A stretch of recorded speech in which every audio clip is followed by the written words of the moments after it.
Já comprou todas as prendas de Natal?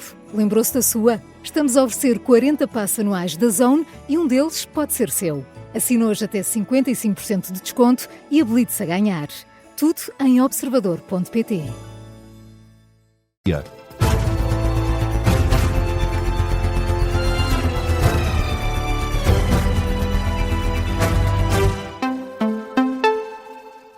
Jornal das Duas, com a edição do Miguel Videira. E Miguel, do PS vai votar contra o orçamento para a Câmara Municipal de Lisboa. Alexandra Leitão acusa Carlos Moedas de cortar o investimento na habitação. Um corte que não deixa alternativas ao Partido Socialista, salienta a vereadora do PS em declarações ao Observador. Quando a crise da habitação em Lisboa é uma crise, já não é urgente, é uma emergência, ter um orçamento municipal que reduz em, repito, 40%, menos 100 milhões de euros, o investimento municipal em habitação não podia ter outro voto que não fosse o voto contra do Partido Socialista. Não é um voto estratégico ou muito menos tático.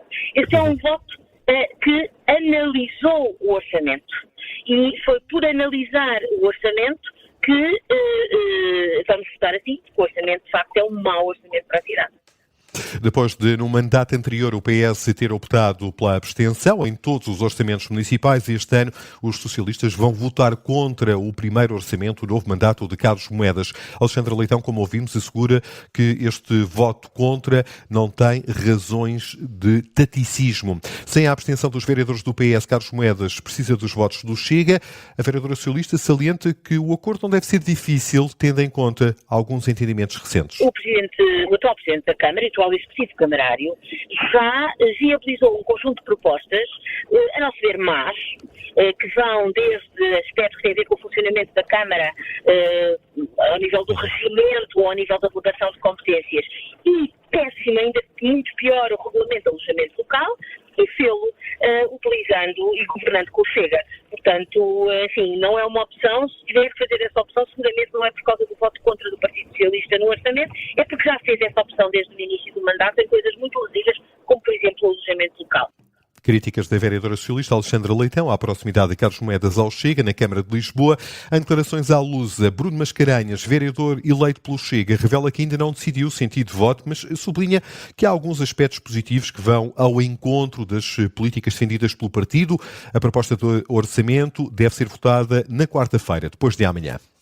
4h30 da tarde é a hora indicativa para os juízes do Tribunal Constitucional anunciarem a decisão sobre o pedido de fiscalização da nova lei da nacionalidade apresentado pelo Partido Socialista. Os deputados do PS têm dúvidas, por exemplo, em relação à constitucionalidade da norma que prevê a perda de nacionalidade aplicada a nacionais de outros países a quem seja aplicada uma pena de prisão superior a 4 anos. É uma das dúvidas do PS que, para a Iniciativa Liberal, não passa de uma tentativa de criar entropias. É isso que diz a Presidente do partido, Mariana Leitão. Apesar do próprio Presidente da República não ter levantado questões, vem o Partido Socialista, bem sei que é uma prerrogativa que tem, mas não deixa de ser uma decisão política fazer e enviar este documento para o Tribunal Constitucional. Significa que claramente há aqui um objetivo do Partido Socialista em atrasar e em criar mais uma entropia a uma situação que urge resolver rapidamente. Sobre esta decisão do Constitucional, que é conhecida esta tarde, momento que de resto vamos acompanhar em direto aqui na antena do Observador, pronunciou-se também André Ventura. O Presidente do Chega espera que os juízes do Constitucional percebam qual é a vontade do povo. Nós trabalhámos muito horas a fio, com delegações conjuntas, para se chegar a um texto, que não é o texto que nós gostaríamos, não é o texto que o Governo gostaria, mas chegou-se a um consenso nacional. Também peço ao Tribunal, às instituições públicas, também que tenham em conta esse consenso nacional a que se chegou num país que teve eleições legislativas há muito pouco tempo e que houve uma maioria claríssima entre o partido que tem hoje o Governo e o Chega. É uma maioria de mais de 50% da população. Declaração de André Ventura à margem da formalização da candidatura à presidência da República. Entregou as necessárias 7.500 assinaturas no Tribunal Constitucional. De resto, à semelhança do que fizeram também António José Seguro, o candidato apoiado pelo PS, e André Pestana, o antigo dirigente sindical, presidente do STOP, o sindicato de todos os profissionais de educação. E, Miguel, ainda não foram encontrados os 3 pescadores desaparecidos na sequência de um naufrágio em Caminha, no distrito de Viana do Castelo. As buscas foram retomadas esta manhã, ainda sem sucesso. Isso mesmo explica o comandante da Capitania de Caminha, Fernando Vieira Pereira, em declarações aos jornalistas. Nós ainda não tivemos grandes novidades e indícios dos 3 desaparecidos. Continuamos, sim, a detectar e a recolher indícios do naufrágio, destroços do naufrágio, e que se centram mais ali na zona da Ínsula. Declaração do comandante da Capitania de Caminha, num registro captado pela SIC Notícias. Para hoje, há previsão de um agravamento das condições meteorológicas. Ora, Fernando Vieira Pereira admite que vai dificultar as buscas, mas fala também numa janela de oportunidade. Nós continuamos a manter o foco na procura destes 3 desaparecidos. E a nossa janela de oportunidade agora, para nos centrarmos na zona do naufrágio, será durante a baixa-mar, que vai ocorrer por volta das 18 horas. Não temos luz solar, no entanto nós vamos iniciar a tentativa de chegar novamente à ilha e reavaliar para uma eventual mergulho no local do naufrágio, com recurso também aos mergulhadores do grupo Mergulho Forense que se encontra connosco aqui em Caminha e que encontra-se a aguardar condições para lá chegar. As buscas continuam para encontrar os 3 pescadores desaparecidos com idades entre os 28 e os 31 anos. Noutros temas, os Estados Unidos continuam a querer que a Ucrânia ceda o controle das regiões orientais de Donetsk e Luhansk como condição para as negociações de paz. Informação avançada pela agência France Press, que falou com uma fonte que está envolvida nas negociações. De acordo com esta fonte, Kiev resiste à exigência da Casa Branca de retirar as tropas da região do Donbass, que a Rússia não consegue capturar desde a invasão em fevereiro de 2022. O responsável afirma à France Press que Putin quer o território e acha surpreendente, ao mesmo tempo, que os Estados Unidos estejam alinhados com a vontade da Rússia neste tema. Informações que foram divulgadas depois do segundo dia de negociações entre americanos e ucranianos. O presidente da Ucrânia esteve reunido com a delegação americana composta pelos enviados especiais Steve Witkoff e o genro de Donald Trump, Jared Kushner. Segundo a agência ucraniana de notícias, Zelensky considera que a proposta dos Estados Unidos de criar uma zona desmilitarizada em Donbass não faz sentido porque não é claro quem iria governar esta região. E este foi um dos pontos discutidos nesta segunda reunião. Para além do encontro a solo com os Estados Unidos, o presidente ucraniano vai reunir também em Berlim com os líderes da União Europeia, do Reino Unido, da Comissão Europeia, do Conselho Europeu e da NATO. Os Estados Unidos também foram convidados para a reunião pelo chanceler alemão e anfitrião deste encontro, Friedrich Merz.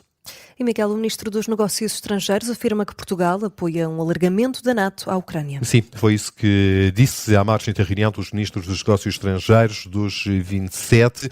Paulo Rangel diz que, caso não seja possível essa entrada da Ucrânia na NATO, então é preciso garantir a segurança a Kiev e é preciso apresentar uma proposta nesse sentido. Repare, eu já há muito tempo que falei sobre a questão da NATO. Portugal apoia um futuro alargamento da NATO à Ucrânia, não tem nada contra, mas eu sempre achei que essa poderia ser uma solução que, não sendo viável, podia ser substituída por outras, as garantias de segurança. E, sinceramente, se isso for, e acho que é altamente provável que seja, um ponto importante das negociações, isso não deve ser visto como nada dramático, nem sequer como uma derrota negocial, porque acho que é um ativo que está em cima da mesa.